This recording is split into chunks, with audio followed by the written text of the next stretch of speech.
देश के सबसे पुराने राजनीतिक दल कांग्रेस की शैली बन गई है कि वो अब नेतृत्व नहीं अपितु अनुसरण करती है। प्रधानमंत्री नरेंद्र मोदी के जीत के पीछे नीतियां हैं। पहले तो कांग्रेस ने उसका अनुसरण करने की कोशिश की, किंतु जब सफलता नहीं मिली तो अब कांग्रेस पश्चिम बंगाल के क्षेत्रीय दल अर्थात तृणमूल कांग्रेस के जीत के फॉर्मूले पर चलने लगी है। कांग्रेस के इस परिवर्तन का संकेत उसके सांसदों के संसद सत्र के दौरान अपनाए गए व्यवहार से मिलता है, क्योंकि पश्चिम बंगाल में टीएमसी ने अराजकता और हिंसा के दम पर ही राजनीतिक पकड़ मजबूत की है और कांग्रेस उसके व्यवहार को अपनाते हुए दिल्ली और पूरे देश में हिंसा का तांडव करने की योजना बना रही है। पेगासस मुद्दे पर जिस तरह से कांग्रेस और टीएमसी ने संसद की कार्यवाही बाधित कर रखी है, वो स्पष्ट करता है कि किस तरह से कांग्रेस और टीएमसी की अराजकतावादी नीतियां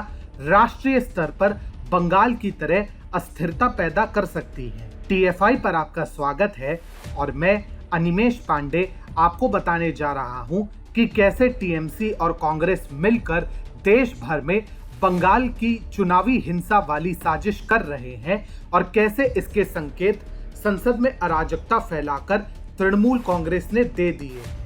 अभी कुछ ही दिन बीते हैं जब राज्यसभा में केंद्रीय मंत्री अश्विनी वैष्णव के संबोधन के बीच टीएमसी सांसद शांतनु सेन ने उनके दस्तावेज छीनकर सदन में ही फाड़कर फेंक दिए थे। उन्हें उपराष्ट्रपति और सदन के सभापति वेंकैया नायडू ने कार्रवाई करते हुए पूरे सत्र के लिए निलंबित भी कर दिया, परंतु इससे अन्य सांसदों ने कोई सीख नहीं ली है। लोकसभा हो या राज्यसभा, विपक्षी सांसद प्रतिदिन सदन में हंगामा कर सदन को स्थगित कराने की नीति से जाते हैं। इस अराजकता की पराकाष्ठा तो तब हो गई जब लोकसभा में पेगासस के मुद्दे पर 14 विपक्षी दल के सांसद सदन में दस्तावेज फाड़कर स्पीकर की तरफ उछालने लगे। महत्वपूर्ण बात यह है कि इस विरोध में सबसे अधिक अराजकता कांग्रेस और टीएमसी के सांसद ही कर रहे हैं। ये सभी सांसद सदन के अंदर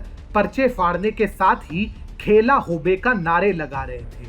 ध्यान देने वाली बात यह है कि खेला होबे वही नारा है जिसके दम पर पहले बंगाल में टीएमसी ने ममता बनर्जी के नेतृत्व में चुनाव जीता और फिर जीत के बाद राज्य में हिंसा का तांडव करने वालों को पर्दे के पीछे से सहयोग दिया। ऐसे में दोबारा से संसद में ये नारे लगाना प्रतिबिंबित करता है कि अब बंगाल की खेला होबे वाली अराजकता दिल्ली में लाने की तैयारी है। सांसदों की इस अराजकता को लेकर केंद्रीय मंत्री अनुराग ठाकुर ने कहा, विपक्ष ने लोकतंत्र की मर्यादाएं तोड़ दी हैं।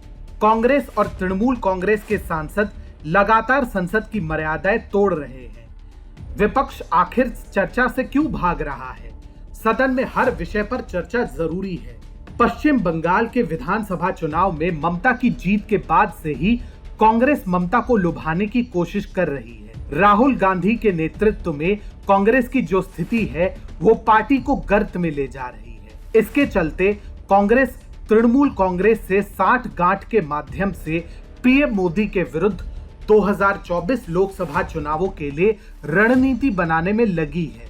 इसका स्पष्ट संकेत कांग्रेस की अंतरिम अध्यक्षा सोनिया गांधी का ममता बनर्जी से मिलना है। दोनों ही दल अभी से वो सपने देखने लगे हैं जिनके साकार होने की संभावनाएं कठिन है। इसका एक बड़ा कारण ये है कि चुनाव आते आते सभी छोटे दल निजी राजनीतिक महत्वाकांक्षाओं को वरीयता देने लगते हैं, जिसके चलते साल 2019 में भी कोई महागठबंधन नहीं बन सका। कांग्रेस की सोच है कि जैसे ममता को हिंसा के दम पर बंगाल में जीत मिली, ठीक उसी भांति अब वो भी हिंसा के दम पर प्रधानमंत्री नरेंद्र मोदी के विरुद्ध 2024 के लोकसभा चुनावों के लिए हिंसात्मक रण तैयार करेगी, जिसमें टीएमसी के नेता उसका पूरा साथ देंगे। चिंताजनक बात यह है कि कांग्रेस ने अपनी ये रणनीति संसद से ही शुरू की है, जहां टीएमसी के सांसदों के साथ मिलकर